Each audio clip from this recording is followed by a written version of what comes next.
सभी दोस्तों को मेरा नमस्कार। मैं अंकित उग्रती आपका स्वागत करता हूं हमारे चैनल एग्जाम वे पे। तो दोस्तों, जैसा आपको पता है कि हम परसेंटेज से अपना ये टॉपिक स्टार्ट कर रहे हैं, जो 2018 से 2020 तक जितने भी पेपर हुए हमारे एसएससी के, उनको करने जा रहे हैं। तो आज ये हमारा तीसरा दिन है।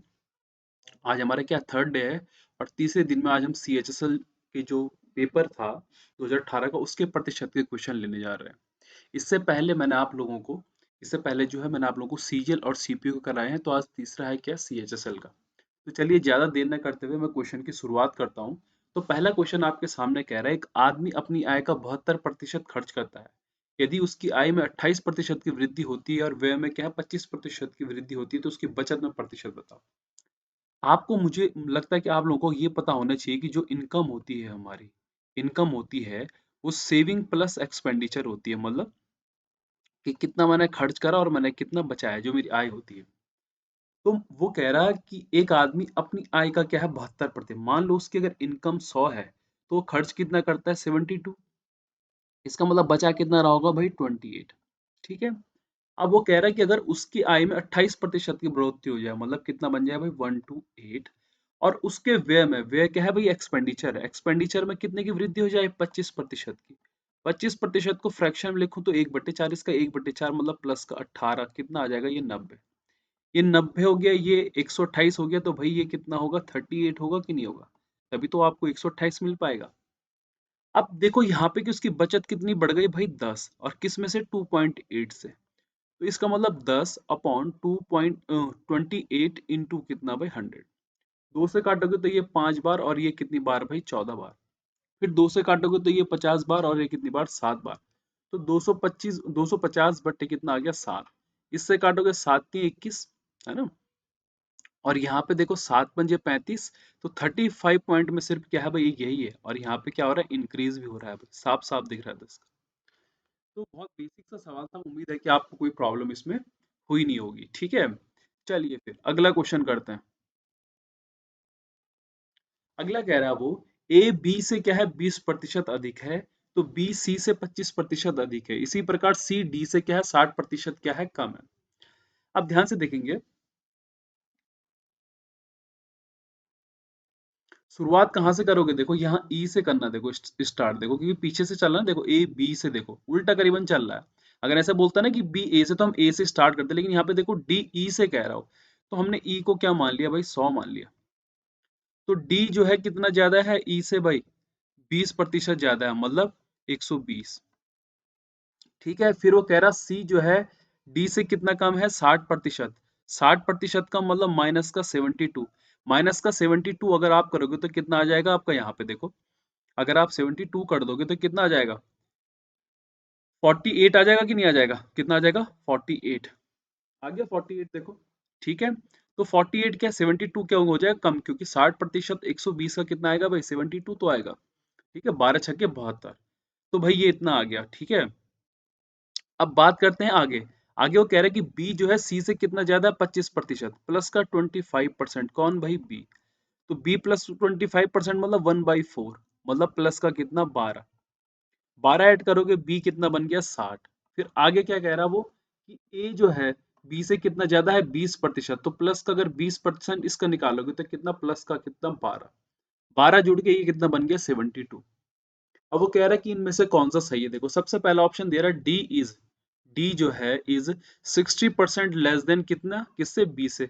बिल्कुल नहीं भाई, बी से तो ये 50% कम है ना। देखो 60 का डिफरेंस है, तो 50% ही क्या हुआ भाई। जो डी है सॉरी, वो बी से कितना है ज्यादा है, ना कि क्या है छोटा है। देखो डी 120 है और बी कितना है 60 है, तो पहला वाला ऑप्शन तो नहीं है भाई। ई इज 28% मोर देन ए, है ना, कि ए से क्या है 28% क्या है ज्यादा है। नहीं, बिल्कुल नहीं हो सकता, क्योंकि एक बात देखो, अगर तुम 72 का 20 यहाँ पे देखो, इसका डिफरेंस तो 28 आ रहा है ना, इस सेकंड वाला ऑप्शन का।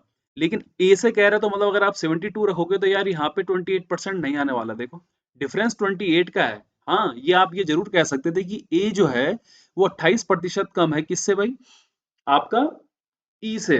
ठीक है। ए इज 40% लेस देन डी। अब मेरी बात ध्यान से सुनो, देखो कि वो कह रहा है कि जो ए है, जो ये ए है, ये कितना परसेंट कम है भाई, 48 कम है, तो बिल्कुल ये चीज सही बैठ रही है। देखो कितने का डिफरेंस है इन दोनों के बीच का, देखो 48 का है, 48 का देखो है है ना, 48 का डिफरेंस है देखो, 72 और 180 के बीच में, और से कम देन डी ना, देखो 120 कर रखा, और इनटू कितना 100, काटोगे देखो 12 चको 40% आ गया कि नहीं आ गया। तो सी वाला ऑप्शन सिर्फ सही है और नहीं है, ये आपको चेक करना पड़ेगा, ठीक है। डायरेक्ट आपको पता नहीं चलेगा कि क्या हो जाएगा, क्योंकि ऑप्शन में इतने मतलब सीधी लाइन नहीं लिखी हुई, थोड़ा सा घुमा करके लिखनी है, आपको चेक करना ही पड़ेगा। थोड़ा सा टाइम कंज्यूमिंग है, पर आप लोग कर सकते हैं अच्छे से, इसमें कोई प्रॉब्लम नहीं है। देखो क्या कह रहा है, वो कह रहा है in a constituency 40% of voters are senior citizen. देखो देखो अगर 100% वोट है टोटल, तो इनमें से क्या है, सीनियर सिटीजन है कुछ, क्या है भाई, सीनियर सिटीजन है, ठीक है। और अगर सीनियर सिटीजन हो गए कुछ, तो आगे वाले क्या होंगे, नॉन सीनियर सिटीजन होंगे भाई, है ना। यही तो बचेगा, और क्या बचेगा। अब वो कह रहा कि इसमें से 40% सीनियर सिटीजन है, तो 60% क्या होंगे भाई, नॉन। अब वो कह रहा आगे कि 40% of the senior citizen voters are illiterate भाई। इसका जो 40% है, 40% निकालोगे 40 का, तो 16 क्या है भाई, अनपढ़ लोग हैं, निरक्षर लोग, निरक्षर है, मतलब जो पढ़े लिखे नहीं होते ना, अनपढ़, इलिटरेट। तो भाई इलिटरेट कितने होंगे, 24 होंगे कि नहीं होंगे, यार एक बात बताओ। अगर 40 थे टोटल, 100 मान ले मैंने कहा, 100 क्या है टोटल मतदाता है, उनमें से 40 सीनियर सिटीजन हो गए और 60 क्या हो गए, नॉन सीनियर सिटीजन। तो कह रहा है कि 40% लिटरेट हैं, और जो बच गए तो वो भाई लिटरेट ही होंगे। आगे वो कह रहा कि 25% of non senior citizen voters are literates. इसका देखो 25%, इसका 25% कितना हुआ, 15। ये क्या है भाई, लिटरेट है, पढ़े लिखे लोग हैं। तो अगर 15 लिटरेट होंगे 60 में से, तो 45 क्या होंगे भाई, इलिटरेट। तो आगे वो कह रहा है कि by what percent of number of literate senior citizen. Literate senior citizen कितने हैं भाई, 24। और voters less than the illiterate non, illiterate कितने हैं भाई, देखो यहाँ पे देखो, जो नॉन है वो 45 है। तो इनके बीच का अंतर कितना है देखो, अगर मैं आपसे बात करूं तो 21 का। और वो क्या कह रहा है कि less than that of illiterate भाई, किससे भाई, इलिटरेट से कितने ज्यादा है, मतलब कितने कम है, ठीक है। इनटू कितना 100। तो ये 5 से कट गया कितना, 9 बार, और ये 5 से कितनी बार दोस्तों, 20 बार। 5 3 से 7 बार, और 3 से कितना, 3 बार, तो 140 बाई कितना आ जाएगा, 3। काटोगे तो यार 3 चको 12, और 3 छके 18, 46 2/3 आ गया, क्या आ गया, 46 2/3, ठीक है। तो कोई टफ क्वेश्चन नहीं है, आसान सवाल है, डरने वाली इसमें कोई बात नहीं है, ठीक है। अगर आप लोग डर रहे हैं तो इजी था, बस थोड़ा सा लैंग्वेज दे रखी थी, बस पढ़ के क्वेश्चन, तो रीडिंग स्पीड जिसकी तेज रहेगी यार वो आसानी से कर देगा, जो धीरे धीरे पढ़ेगा उसका तो फिर टाइम लगेगा ही। अगला देखो, अन्नू अपनी आय का 90% खर्च करती है। देखो अभी डिड टू सेम क्वेश्चन करवाया था आपसे कि इनकम इक्वल्स टू हमारे पास क्या होगी भाई, है ना, एक्सपेंडिचर प्लस का सेविंग, अभी करवाया था। तो कह रही है अपनी आय का 90% खर्च करते, अगर उसकी आय 100 रही होगी तो कितना खर्च कर दिया भाई उसने, 90। तो मतलब सेविंग कितनी करेगी, 10। अब उसका खर्च 25% बढ़ जाता है, मतलब कितना, 1/4। तो 1/4 करोगे आप तो कितना आएगा, देखो इसका, 4 दूनी 8, और 4 दूनी 8, और 4 दूनी 8, 22.5। तो 22.5 अगर ये बढ़ जाएगा तो ये कितना आ जाएगा, 112.5। बन जाएगा नहीं बन जाएगा। और सेविंग कितनी बढ़ जाती है, 30% बढ़ जाती है, मतलब इसका 30% कितना होगा भाई, 3 होगा, मतलब कितना बन गया, 13। इन दोनों को जोड़ोगे तो यहाँ पे कितना आ जाएगा, देखो ये 13 और 12 कितना भाई, 125.5%, है ना। तो साफ साफ देख रहे हो इसके कितने की प्रतिशत वृद्धि हो रही थी, वेतन में देखो, इनकम में 25.5%। आंसर आ गया। कोई बड़ी बात नहीं, कोई बड़ी दिक्कत नहीं, बहुत बड़ी कैलकुलेशन नहीं, बस एक सिंपल था, और रिपीटेड देखो कॉन्सेप्ट है, रिपीटेड ना जाने कितने क्वेश्चन पूछता है इस पे वो। इतने सारे क्वेश्चन पूछ रहा है आपसे, उम्मीद है कि आपको कोई प्रॉब्लम इसमें नहीं होगी। अगला देखो, वस्तु की कीमत में 36% की वृद्धि हुई और क्रय की गई मात्रा में 30% की कमी हुई। वस्तु का व्यय की गई राशि कितने वृद्धि या कमी हुई होगी, देखो। देखो इस तरह के क्वेश्चन अगर आप कर रहे हैं, क्योंकि वस्तु की कीमत में और क्रय की गई मात्रा में कमी बता रहा हूँ, तो इसका मतलब क्या लगने वाला है, इसमें सक्सेसिव लगने वाला है। क्या लगने वाला है, इसमें सक्सेसिव लगने वाला है, ठीक है। अब ध्यान से देखना कि सक्सेसिव कैसे लगेगा, देखो दो चीजें हैं, तो a plus B plus A B upon 100, ठीक है। अब ध्यान से सुनना मेरी बात को और ढंग से समझना। देखो, मैं इसमें सक्सेसिव क्यों लगा रहा हूँ, क्योंकि आपको ये पता होना चाहिए कि जो हमारा एक्सपेंडिचर होता है वो कंजप्शन इनटू प्राइस होता है। कंजप्शन इनटू प्राइस भाई। तो ये जो है, ये जो एक्सपेंडिचर है मतलब जो ये व्यय है ना, ये इन दोनों चीजों पे क्या करता है, डिपेंड करता है। ये स्पेंड पे अगर लिखा हुआ ना अमाउंट, देखो जैसे यहाँ पे स्पेंड रखा हुआ है, लिखा हुआ है कि खर्च कितना करा, तो एक्सपेंडिचर ही हुआ आपका स्पेंड भी, ठीक है। तो इन दोनों के ऊपर डिपेंड करता है। तो कभी भी अगर दो चीजों के मल्टीप्लाई पे किसी एक चीज को डिपेंड कर रहा हो, तो उसमें हमेशा क्या लगता है, आपका सक्सेसिव लगता है ना, एक के बाद एक बार। तो ए प्लस बी, ए क्या हुआ, 36% की वृद्धि, फिर 30% की कमी, फिर माइनस 36 × 30, क्योंकि कमी वाले का साइन आपको क्या लेना है भाई, माइनस में लेना है। तो ये 6 आ जाएगा और ये -1080 अपॉन का क्या आ जाएगा, 100। इससे ये कटेगा तो यहाँ से क्या आ जाएगा, 6 माइनस 10.8, मतलब 4.8 साइन किसका, माइनस का। तो माइनस का साइन है मतलब डिक्रीज हो रहा, मतलब कितना भाई, 4.8 का क्या हो रहा है, डिक्रीज हो रहा है। उम्मीद करता हूँ कि कोई प्रॉब्लम आपको इसमें ना हुई हो। ठीक है, चलिए अगला क्वेश्चन देखिए। एक वस्तु की कीमत हर वर्ष कितनी बढ़ रही है भाई, 20% बढ़ रही है। तो यदि तीसरे और चौथे वर्ष के अंत में कीमतों का अंतर क्या होगा। देखो, मैं इसको आपको समझाने की कोशिश करता हूँ। बहुत अच्छा सा सवाल है और बहुत मतलब कैलकुलेटिव तो ज्यादा नहीं है, लेकिन बहुत रिपीटेड क्वेश्चन है कि 20% में आपको पता है कि सक्सेसिव अगर लग रहा है इसमें एक के बाद एक, तो भाई आसान हो सकता है क्वेश्चन। तो मैंने 100 मान ली, देखो पहले वर्ष मतलब शुरुआत में जब रही होगी, तो पहले वर्ष कितना बढ़ा, 20%, 120। अगर आपको इसके अलावा कोई दूसरा मेथड बताना हो तो मुझे वही बताना, पर मुझे ये मेथड सबसे अच्छा लगा इसलिए आपको बता रहा हूँ। देखो, 120 को मैं अगर फिर से 20% बढ़ाऊं तो ये कितना बन जाएगा, 144। मतलब यहाँ पे कितना, 24 का इंक्रीज, यहाँ पे 20 का इंक्रीज। इसको फिर से 20% करूंगा तो ये कितना बन जाएगा, 172.8। अब जो लोग एसएससी की तैयारी कर रहे होंगे उनको पता होगा कि 20% अगर 3 बार बढ़ता है सक्सेसिव में, तो भाई 72.8 का इंक्रीज होता है। तो जो लोग पहली बार कर रहे हैं भाई, अच्छी बात है, कोई बात नहीं आप लोगों के लिए। लेकिन अगर जो लोग भाई पहले से पढ़ रहे होंगे उनको पता होगा कि वैल्यू क्या है ना, घबराने वाली कोई बात नहीं इसमें। अब देखो यहाँ पे ये तो देखो फर्स्ट ईयर का था, ये सेकंड ईयर का था, और ये क्या था आपका, थर्ड ईयर का था। अब जो ये फोर्थ ईयर का निकलेगा ना, ये फोर्थ ईयर का, ये इन्हीं के बीच का डिफरेंस मुझे दे रखा है कितना भाई, 25.9। इसका मतलब 172.8 का अगर मैं 20% निकाल दूं, तो वही मेरे पास में क्या है, 259.20। खुद सोचो ना, देखो अगर मैं आपसे कहूँ कि सेकेंड ईयर और थर्ड ईयर का डिफरेंस बताओ, तो आप यही तो बताओगे। तो ये जो है, ये 144 का कितना है, 20% तो है। तो वैसे ही तीसरे और चौथे साल का अगर मैं डिफरेंस की बात करूं तो 172 का क्या होगा भाई, इतना होगा। अब इसको यहाँ पे से काट दो तो ये 172.8, और यहाँ पे से ये होगा, देखो तो जीरो, जीरो, 5 9 45 का 6, और कितना भाई, 25 4 9, 5 दूनी 10, और कितना, 1296। तो भाई 172.8 इक्वल टू कितना आ जाएगा, 1296, क्योंकि पॉइंट के दो जीरो है तो हट गए भाई। यहाँ पे से पॉइंट हटेगा, यहाँ पे क्या बढ़ गया मेरे पास में, जीरो बढ़ गया।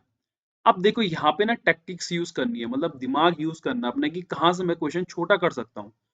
वो कह रहा है कि दूसरे वर्ष के अंत में कीमत का 44%, कहीं से अगर 144 निकल जाए, 144 यूनिट मिल जाए तो मुझे उसका क्या निकाल देना, 40%।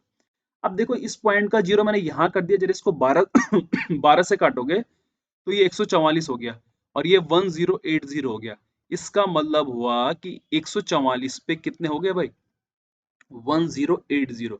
और मुझे इसी का क्या निकालना है भाई, 40%, क्योंकि वो कह रहा कि दूसरे वर्ष के अंत में, मतलब ये अमाउंट है आपका, ये क्या है, अमाउंट है बढ़ने के बाद में जो इंक्रीज हुआ है, इसका 40% निकालोगे तो कितना आ जाएगा आपके पास, 800 को 32 का 2, 3 और 4, 432 आपका क्या आ जाएगा, आंसर आ जाएगा। तो क्वेश्चन आप लोग यहाँ से छोटा कर सकते थे। बाकी अगर आपको दूसरा मेथड यूज करना, आप कर सकते हैं, कोई प्रॉब्लम नहीं है। पर मुझे लगा कि शायद ये वाला ज्यादा इसमें आसान बैठेगा, ठीक है। बाकी आप लोग देखिए कि आपको किस में छोटा बैठ रहा है, तो उससे भी निकल जाएगा, कोई प्रॉब्लम नहीं है, ठीक है।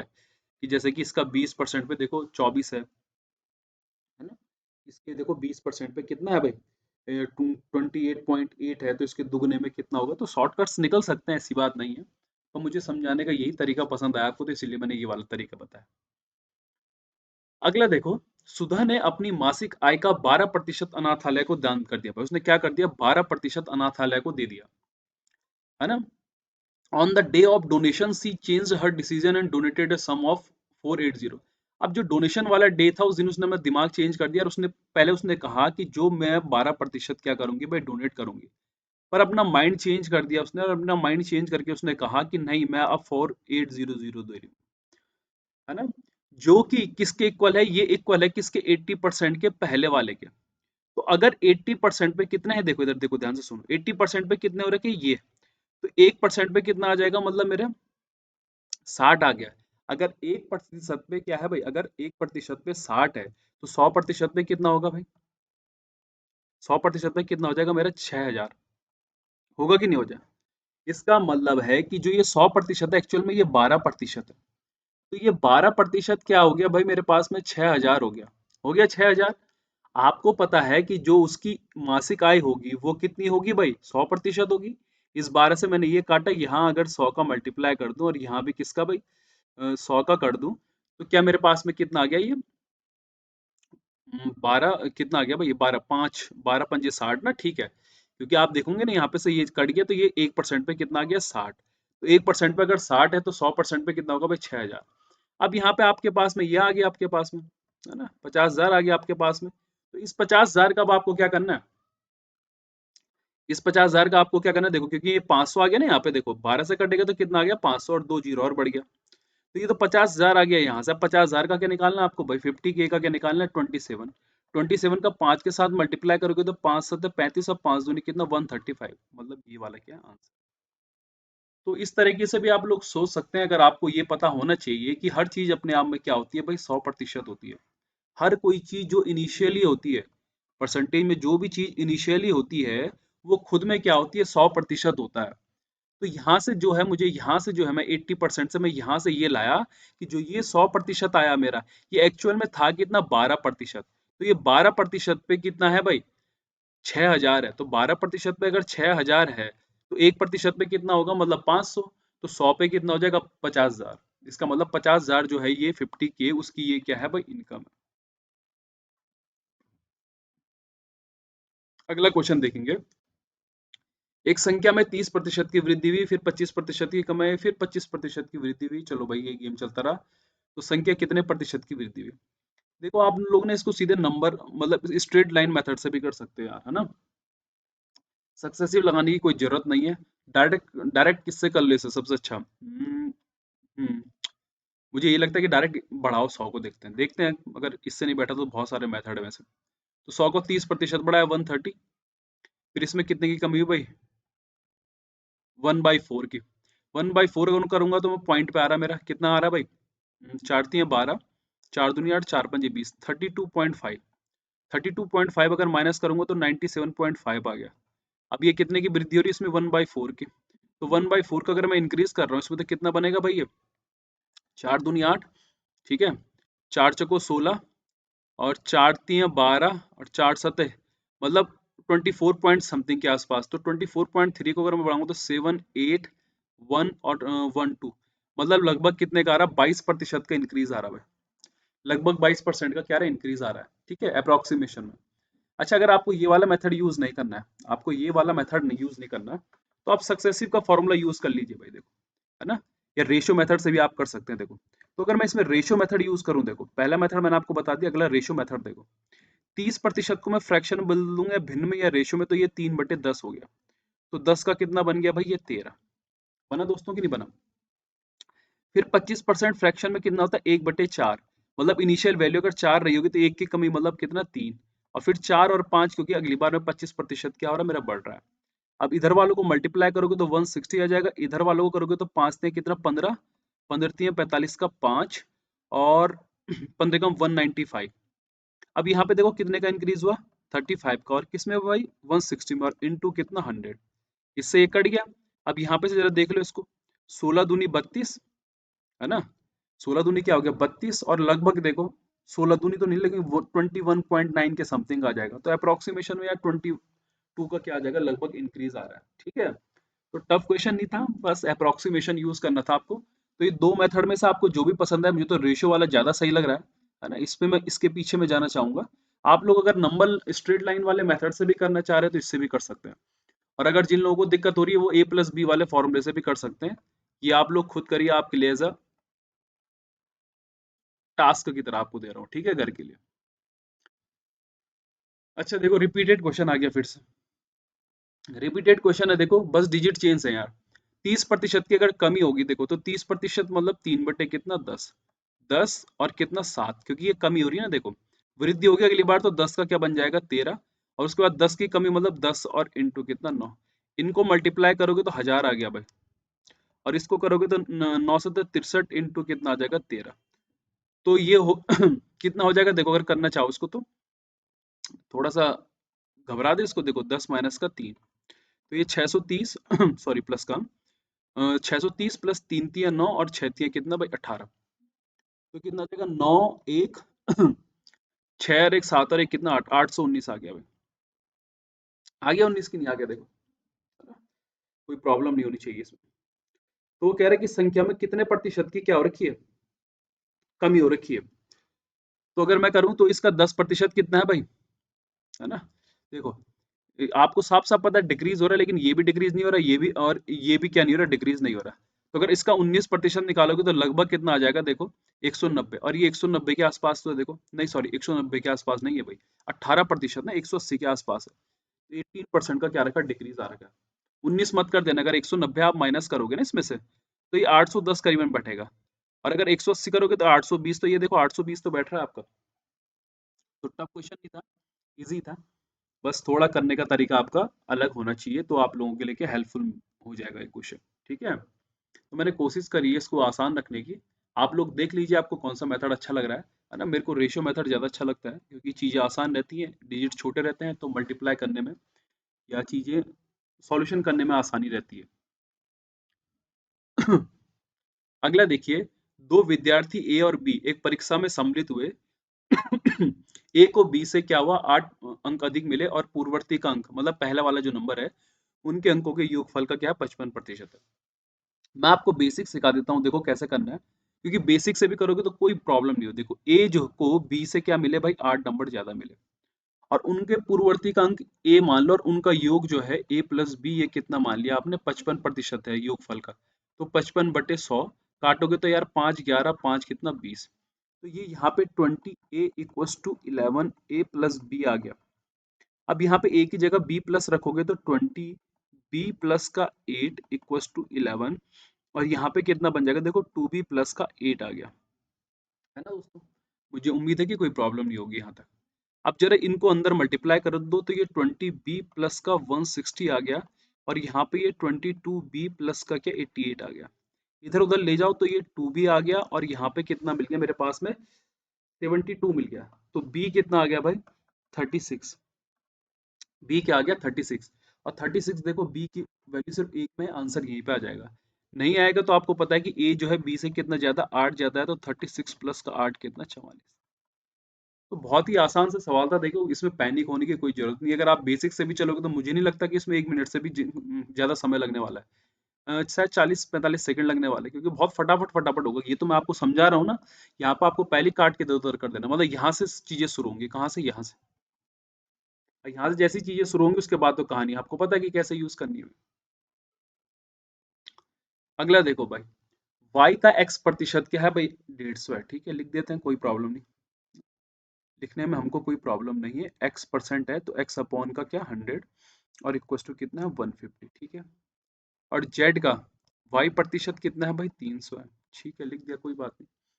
तो x और z के बीच में रिलेशन दिखाना है यार। देखो इसके राइट हैंड साइड को इक्वल कर सकते हैं हम, हाँ बिल्कुल कर सकते हैं। अगर यहाँ भी 2 का मल्टीप्लाई, यहाँ भी 2 का, तो ये भी 300 बन गया देखो, और ये भी कितना है भाई 300 है। तो इनको आपस में इक्वल रख दो, तो 2y इंटू एक्स अपॉन का 100 equals to z y upon का क्या भाई 100।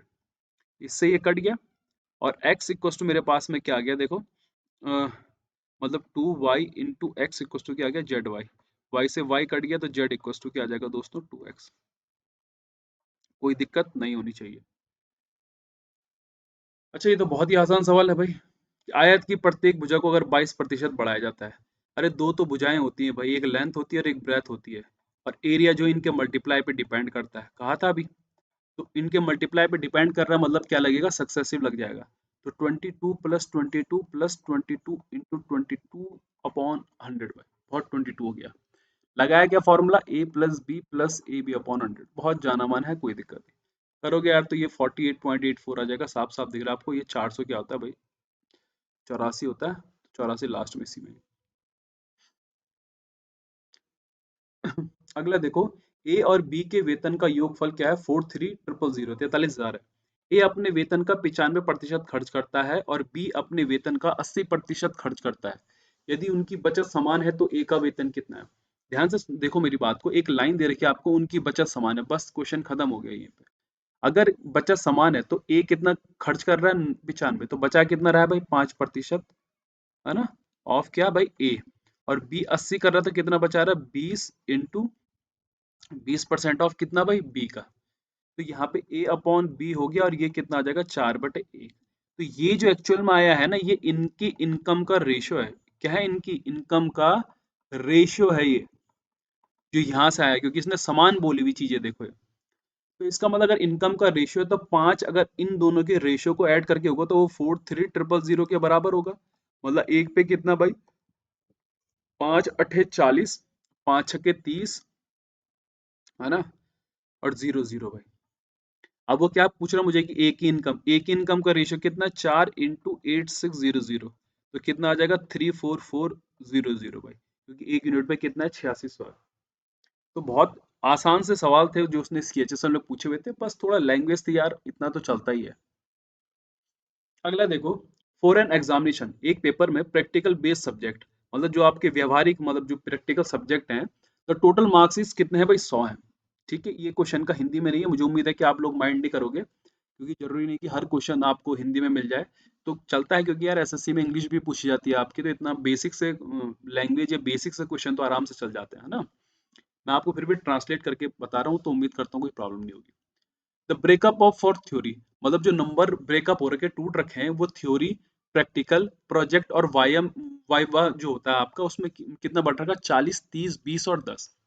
एक कैंडिडेट स्कोर्ड 80% इन थ्योरी, एक जो कैंडिडेट है वो कितना करता है भाई, 80% करता है थ्योरी में, 70% करता है प्रैक्टिकल में, और 60% करता है दोस्तों किसमें, प्रोजेक्ट में, and 50% in viva. What was her aggregate percentage. यार एक बात देखो, सबसे पहले देखो, 40, 30, 20 और 10 में क्या है, बटा हुआ है। एक कैंडिडेट सबसे पहले थ्योरी पे कितना, 80%, तो इसका 80% निकालो, कितना बनेगा भाई, आपका हो गया 32। इसका देखो 70% निकालोगे, कितना बनेगा, 21। इसका 60% निकालोगे, कितना आएगा भाई, 12। और इसका 50% निकालोगे, कितना आ जाएगा, 5। इन सबको अगर आप ऐड करोगे तो यही एग्रीगेट बन गया, मतलब कितना बन गया, 70%। तो लैंग्वेज बहुत बड़ी बड़ी देना ये जरूरी नहीं है, क्योंकि आपका कॉम्पिटिटिव एग्जाम में यही करता हो कि थोड़ा सा आपको कंफ्यूज करता है, थोड़ा सा डराता है। बस आपको डरने की कोई जरूरत नहीं है। ठीक है, चलिए अगला क्वेश्चन देखते हैं। Price of T has increased by 20%, जो चाय की कीमत थी वो 20% बढ़ जाती है, but I have decided to increase, लेकिन मैं ये डिसाइड करता हूँ अपने एक्सपेंडिचर को कि कितना बढ़े भाई, वो सिर्फ 15% बढ़े। मतलब अगर टी का प्राइस बढ़ भी जाए तो मैं चाहता हूँ कि मेरा खर्च कितना रहे, सिर्फ 15% रहे। By what percentage should I reduce my consumption, तो मुझे अपना कंजप्शन कितना कम करना चाहिए कि same level of expenditure expenses towards C, मतलब सेम टू सेम रहे एक्सपेंडिचर। तो देखो ऐसे वाले क्वेश्चन में ना, देखो लगता सक्सेसिव है, लेकिन आप डायरेक्ट भी कर सकते हैं। कैसे, आपकी जो था आपने 100 मान लिया भाई, पहले जो भी था मेरा एक्सपेंसेस, मतलब जो एक्सपेंस जो खर्च था मेरा, अब कितना देखो प्राइस कितना बढ़ गया भाई, 120, तो भाई एक्सपेंसेस भी बढ़ेगा। लेकिन मैं चाहता हूं कि मेरा जो इंक्रीज है एक्सपेंडिचर का वो कितना रहे भाई, 15% रहे। तो 15% रहे मतलब कितना भाई, 115 बने। इसका मतलब मुझे कितना कम करना पड़ेगा, 5, और किस में से करना पड़ेगा भाई, 120 में से। इसको करोगे तो देखो कितना आ जाएगा, देखो 500 बटे कितना, 12, तो 12 चको 48, जीरो, और 12 ठी 96, तो 4.8 के आसपास के मेरा आंसर आ गया। ठीक है है ना, कितना आ रहा भाई, इतना ही आ रहा है, 12 चको 48, और 20 बच गया ना, तो सॉरी सॉरी 4.12 के आसपास, मतलब 4.2 आ गया आंसर, मैंने कहा 4.8 आ गया। ठीक है, 4.2 के आसपास आएगा ना, देखो 12 चको 48 करोगे, फिर 20 बचेगा, तो 12 कितना भाई, लगभग 1 के आसपास करीबन बच जाएगा ना। क्योंकि ये 5 है, ये 50 है, सॉरी, हाँ, 12 चौको 48, तो इससे करोगे तो यार 4.2 के आसपास ही बैठेगा ना, 4.8 तो ज्यादा बन जाएगा भाई। ठीक है, तो कुछ इस तरीके के क्वेश्चन कराए हैं मैंने। सीजीएल में भी इसी तरह के बहुत सारे क्वेश्चन थे लास्ट में सीजीएल में, सीजीएल 2018 में पूछे हुए, तो देखना इनमें लगने का मेन रीजन, ये शॉर्टकट लगने का मेन रीजन क्या है कि ये सक्सेसिव वाले क्वेश्चन है भाई, सारे के सारे सक्सेसिव है। ऊपर क्या है, ऊपर से क्या लग रहा है, देखो इसमें इनवर्स थ्योरम लगती है, इन पे क्या लगती है, इनवर्स थ्योरम, क्योंकि हम हर क्वेश्चन में देखना लास्ट में कहता है कि सेम लेवल, सेम रहे, सेम रहे, सेम रहे। तो कांस्टेंट या सेम चीज अगर परसेंटेज में कभी कह रहे हैं तो चांसेस क्या होते हैं कि उसके एबीए रूल लग रहा हो, है ना, ये इनवर्स थ्योरम आप लोग कह सकते हो, वो लग रही है। The price of sugar got raised by 25% to maintain the same level of the expenditure, देखो the value expenditure on sugar by x% the value of x। अच्छा, सेम लेवल करना है भैया ना, प्राइस अगर कितना बढ़ गया, देखो 25% बढ़ गया, तो मतलब कितना 1/4, मैंने कहा था ना, देखो बिल्कुल, देखो इसमें इन कांस्टेंट वाला रूल लग गया। कांस्टेंट बोलूं तो इनवर्स थ्योरम, कांस्टेंट क्यों बोल रहा हूं मैं, क्योंकि वो कह रहा है कि मेंटेन द सेम लेवल भाई, तो अगर 25% बढ़ रहा है मतलब प्लस का कितना 1/4। अच्छा, अगले वाले को क्या करना पड़ेगा, कम ही करना पड़ेगा, तो माइनस ऊपर न्यूमरेटर जो अंश होता है उससे बदलते नहीं, 4 और 1 कितना भाई 5, क्योंकि हमें प्लस का साइन है इसलिए जोड़ना पड़ रहा है इन दोनों को, और इंटू 100 करोगे तो कितना आ जाएगा भाई 20%। ठीक है, उम्मीद है कोई प्रॉब्लम आप लोगों को नहीं होनी चाहिए, क्योंकि आसान सा सवाल था, कोई टफ क्वेश्चन नहीं है। और ये कांस्टेंट रूल मैंने आपको बताया भी एबीए में कि कोई भी चीज कांस्टेंट कैसे होती है, क्योंकि यहाँ पे आपको पता है कि एक्सपेंडिचर जो है मेरा कंजप्शन इनटू प्राइस होता है, तो ये चीज कांस्टेंट करनी है, तो कभी भी कांस्टेंट रूल या इनवर्स थ्योरम या एबीए रूल वहां लगता है जहां पे चीज कांस्टेंट होती है, प्लस किन्हीं भी दो चीज के मल्टीप्लाई पे क्या करती हो, डिपेंड करती हो, मल्टीप्लाई पे क्या करती हो, डिपेंड करती हो। अच्छा देखिए, काफी बड़ा क्वेश्चन है। A rectangular portion of an airport, मतलब एक एयरपोर्ट है, उसका रेक्टेंगुलर जो आयताकार पोर्शन है was getting repaired for which an estimate was made on basis rate, तो भाई उसका मतलब रिपेयर हो रहा है तो उसका कुछ एस्टिमेट लगाया उन्होंने, but while doing the work the length of the portion got increase, लेकिन जब उन्होंने इसका काम शुरू करा तो उन्होंने देखा कि इसका एक पोर्शन जो है लेंथ वाला, लंबाई वाला, वो 10% बढ़ जाता है, और ब्रेथ कितनी हो जाती है भाई 8% बढ़ जाती है। Over and above this there was an increase in the cost, और जब ये सब बढ़ जाता है तो पूरी कॉस्ट में कितने की बढ़ोतरी हो जाती है, 15% की क्या हो जाती है, बढ़ोतरी हो जाती है। तो what was overall percentage increase in the cost repair over the estimate, मतलब जो आपका एस्टिमेट था उससे कितना ऊपर आपका इंक्रीज हुआ इसकी कॉस्ट का।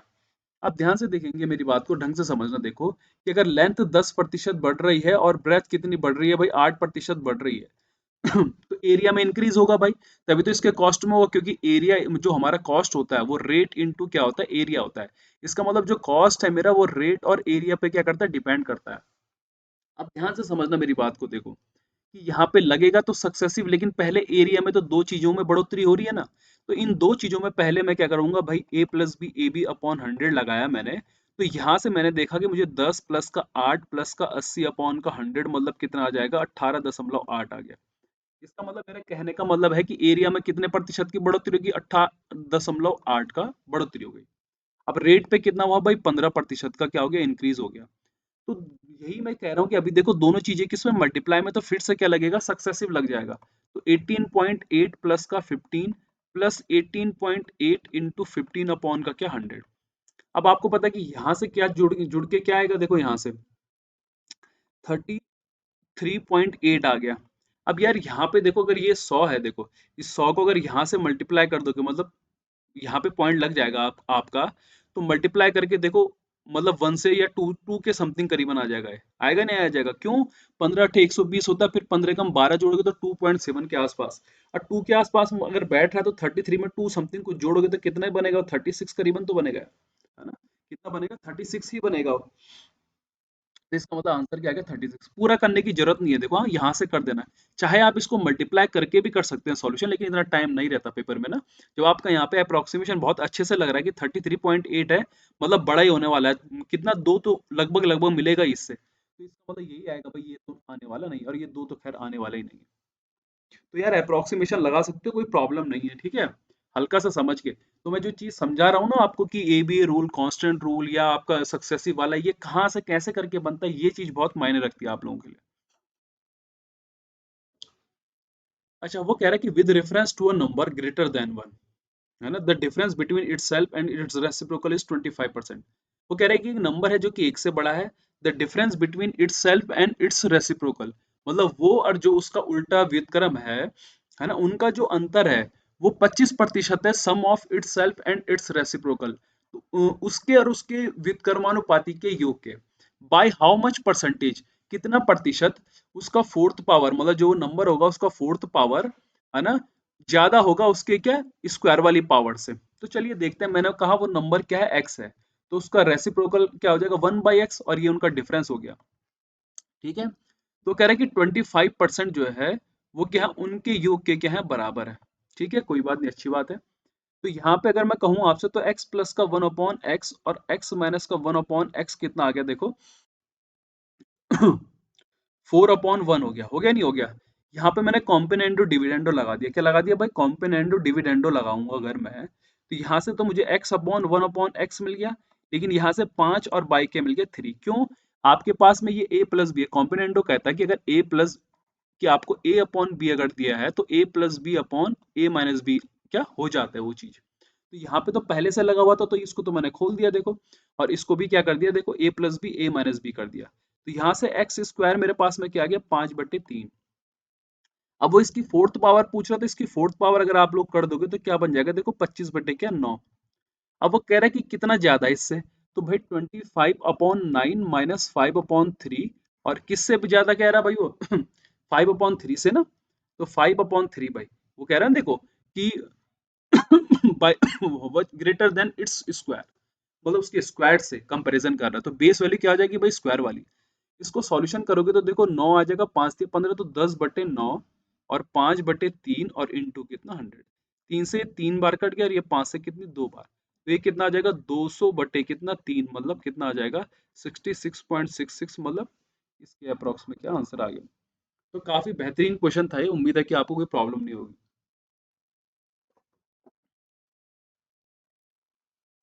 अगला देखो, बिल्कुल 2 शिफ्ट में लगातार क्वेश्चन आए थे, बस लैंग्वेज चेंज कर दी थी। देखो, for a number greater than 1, है ना, the difference between itself and its reciprocal is 20% of the sum of itself and its reciprocal।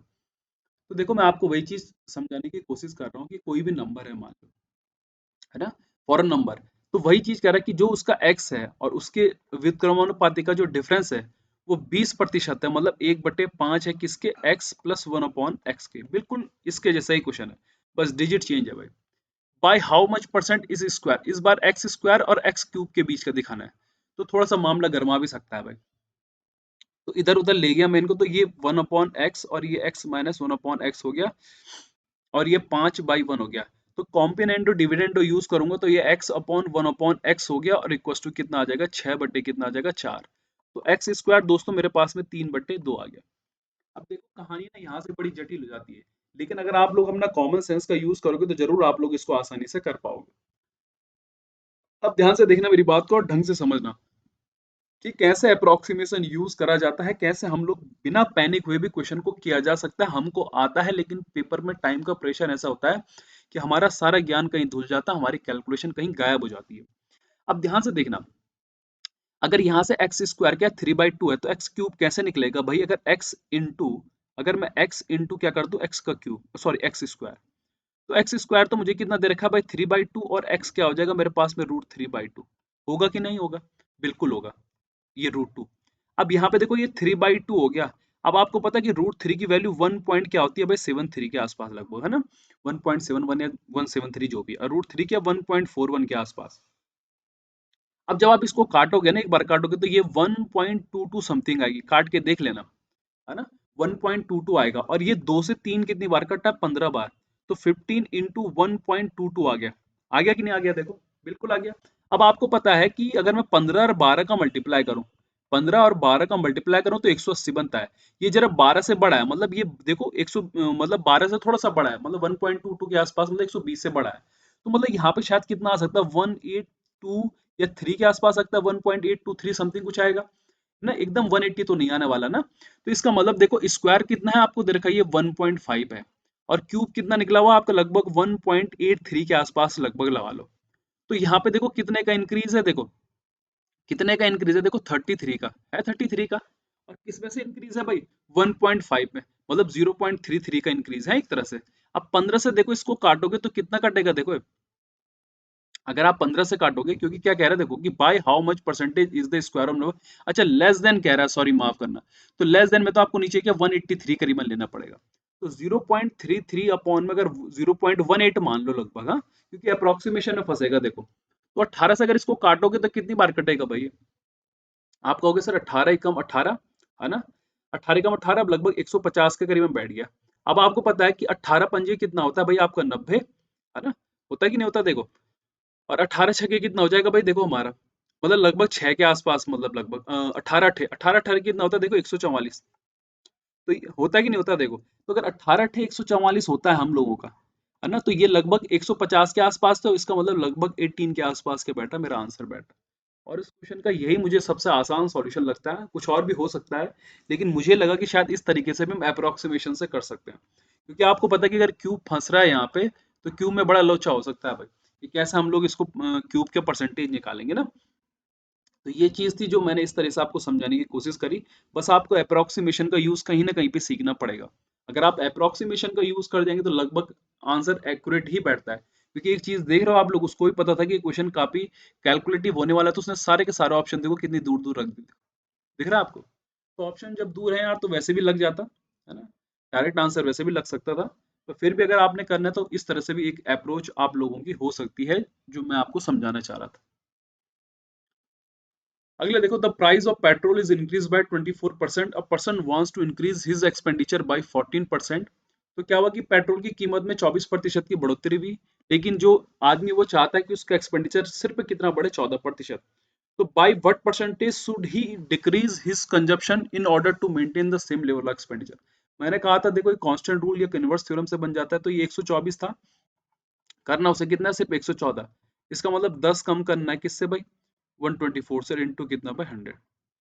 अब देखो आपको इतना तो पता चल गया कि 12 की टेबल में 18, 12 96 मतलब 8 के आसपास आंसर आएगा, तो ये दो देखो ऑप्शन बच गए, लेकिन बहुत क्लोज एनकाउंटर है, तो क्लोज मैंने कहा जब भी एनकाउंटर हो तो क्या करना पड़ता है भाई, ऐसे टाइम पे थोड़ा घिसना पड़ता है भाई, तो 12 96 मतलब 992 आ गया ना, 8 को 32 का दो, और ठीक है इतना आ गया, तो ये 80 के 8 करीबन आ गया ना, तो पॉइंट यहाँ पे बढ़ेगा तो जीरो, लगभग मतलब 9 के आसपास लगभग लगा रहा हूँ ना, 12 अट्ठे या 12 सत्ते करीबन, सॉरी माफ करिएगा 12 अट्ठे, हाँ 0 पॉइंट समथिंग कुछ आ रहा, इसका मतलब यहाँ पे डिट्टू एक से तो जा नहीं रहा ना, लगभग एक के आसपास पे करीबन जा रहा, तो इसका मतलब आंसर क्या हो जाएगा 8.1, है ना, देख रहे होंगे आप लोग, क्योंकि 8 तो यहाँ पे पता चल गया मुझे कि 8 आ गया, लेकिन आपको पता है कि यार अब 80 अगर आ गया, मैंने यहाँ पे जीरो बढ़ाया, तो यहाँ पे कितना बढ़ेगा देखो, जीरो बढ़ गया, फिर से अगर एक जीरो बढ़ाऊंगा यहाँ पे, तो यहाँ पे भी तो जीरो बढ़ाऊंगा, अब कितना बनेगा देखो, 12 सत्ते सत्ते करीबन में चला गया, या 12 अट्ठे में, है ना,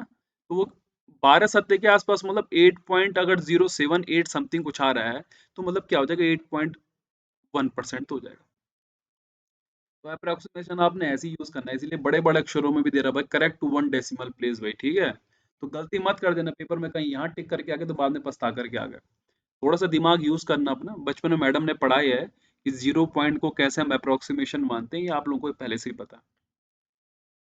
अगला देखो यार, कुछ नहीं, लेंथ ऑफ इंक्रीज बाई 11% और ब्रेथ कितनी 11%, कुछ नहीं, A plus B plus A B by क्या लग गया भाई, 100 लग गया, है ना, इस पे लगा दोगे यार 11 11 का, तो कितना आ जाएगा भाई, एक घट रहा है, अच्छा दोनों बढ़ रहे हैं भाई, चलो 11 11 की 121 बाई कितना 100, यार एक शायद डिक्रीज हो रहा होगा ना, ब्रेथ पक्का क्या हो रही होगी, डिक्रीज हो रही होगी भाई, है ना, वरना ये तो आंसर ही गायब हो गया भाई सारा का सारा, यहाँ पे यार ये डिक्रीज रहा होगा ना, ये डिक्रीज रहा होगा, तो यहाँ पे ये माइनस हो जाएगा, कट जाएगा, यहाँ पे माइनस आ जाएगा, तो ये 1.21 आ जाएगा, तो इसका मतलब डिक्रीज हो रहा है भाई, ठीक है, इंक्रीज तो बहुत बड़ा हो जाएगा ना फिर, इसका मतलब क्या रहा होगा, यहाँ पे डिक्रीज रहा होगा, टाइप करते वक्त तो भूल जाऊंगा मैं, ठीक है।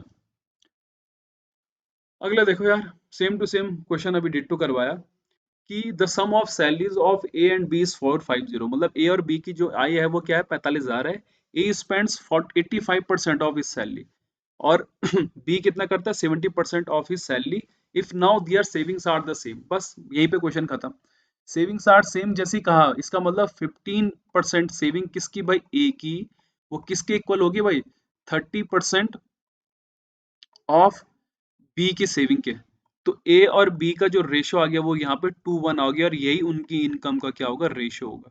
अभी सिखाया था थोड़ी देर पहले। तो 3 पे कितना भाई, 45000, तो एक पे कितना भाई, 15,000।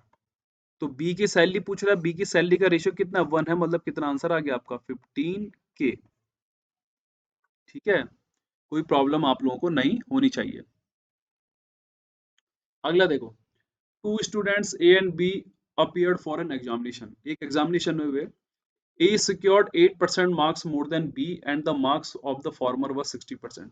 अभी थोड़ी देर आपसे पहले कहा मैंने, देखो ये क्वेश्चन अभी थोड़ी देर पहले करवा चुका हूं मैं। वहां पे अलग लैंग्वेज थी, यहाँ पे कि A के जो मार्क्स हैं वो B से कितने ज्यादा हैं भाई, 8 हैं। और वो कह रहा है कि जो पूर्ववर्ती, मान लो A को मैंने पूर्ववर्ती मान लिया, तो वो उनके योग के, उन दोनों नंबरों के योग के क्या है, 60% के क्या है भाई, बराबर है। तो ये दो थी और ये दो से कितनी बार कट गया, 5। तो यहाँ से 5A equals to 3A plus का क्या आ जाएगा, 3B। अब यहाँ पे A की वैल्यू रखोगे तो 5B प्लस का 8 इक्वल्स टू 3 है ना। और A की वैल्यू यहाँ पे क्या आ जाएगी, B प्लस का 8 इक्वल्स टू क्या, 3B। ठीक है, तो यहाँ पे से ये 5B हो गया प्लस का क्या, 40 हो गया। और यहाँ पे 6B प्लस का क्या हो जाएगा, 8 भाई। तो इधर तो ले जाओगे तो B इक्वल्स टू कितना आ जाएगा, 32। बी अगर 32 आ गया तो ए कितना आएगा भाई, 40 आएगा कि नहीं आएगा। तो वो क्या करे, the sum of marks obtained, कुछ गलती हो रही है क्या, नहीं गलती तो नहीं हो रही है यार। अच्छा यहाँ पे ये भाई साहब 24 हैं, ठीक है, कुछ गलती हो रही थी ना, बिल्कुल हो रही थी। ये 3 अटे क्या हो जाएगा, देखो 24 हो जाएगा। ठीक है, तो यहाँ पे से बी कितना आ गया, 16। तो बी अगर 16 होगा तो ए कितना आ जाएगा भाई, 24। दोनों का सम कितना भाई, 40। तो कुछ ये क्वेश्चन थे जो मैंने आज आप लोगों को कराए। मुझे उम्मीद है कि आप लोगों को इसमें काफी बेहतरीन क्वेश्चन थे। देखो स्पेशली ये दो क्वेश्चन तो बहुत ही लाजवाब थे। कौन से वाले भाई, ये वाले, और ये वाला तो बहुत ही लाजवाब था। ठीक है, और ये वाला भी ठीक था, बढ़िया था, बस थोड़ा आप लोगों को कॉमन सेंस यूज होना चाहिए था। दूसरा क्वेश्चन अगर मुझे जो सबसे अच्छा लगा, वो क्वेश्चन ये भी नहीं था ये था। इस टाइप के क्वेश्चन भी आपको सीखने चाहिए। और तो सारे के सारे इजी क्वेश्चन थे, अप्रोक्सीमेशन लग रहा था हर किसी में। ये क्वेश्चन भी काफी अच्छा है ना, रिपीट हो सकता है आपका ये वाला क्वेश्चन भी जो मैंने कराया आपको। और ये क्वेश्चन तो खैर रिपीट हो ही रहा है सक्सेसिव में। तो उम्मीद करता हूँ कि, और एक ये वाला क्वेश्चन भी काफी अच्छा था, थोड़ा कैलकुलेटिव था पर मजेदार था। तो जितने भी क्वेश्चन मैंने कराए उनको दोबारा आप लोग कर सकते हैं। अगर आपको सेशन पसंद आया तो प्लीज़ शेयर और सब्सक्राइब जरूर करना, लाइक भी करना, ताकि हमको थोड़ा मोटिवेशन मिल सके। अगर आप हमको अच्छा रिस्पांस देंगे तो हम भी और अच्छा आपके लिए ट्राई करेंगे। तो मिलते हैं कल फिर से। आज हमने 2019 के लगभग, सॉरी 2018 की CHSL CGL, और हम लोगों ने क्या चीज कर दी है भाई, CHSL के भी कर दिए हैं। अब 2019 शुरू करेंगे कल से। MTS का उसके बाद में चालू शुरू कर दूंगा, क्योंकि MTS का पेपर थोड़ा लेट हो गया इन दोनों से। तो MTS के भी कराऊंगा उसके बाद में, जब ये सब कंप्लीट हो जाएंगे। तो उम्मीद है कि आपको ये सीरीज जरूर पसंद आ रही होगी, है ना। बिल्कुल शुरू से स्टार्ट कर रहे हैं हम लोग और लास्ट तक चलेंगे, पूरा का पूरा टॉपिक कंप्लीट करेंगे। तो उम्मीद करता हूँ कि आप लोग हमको थोड़ा सपोर्ट करोगे, हेल्प करोगे, ताकि हम लोग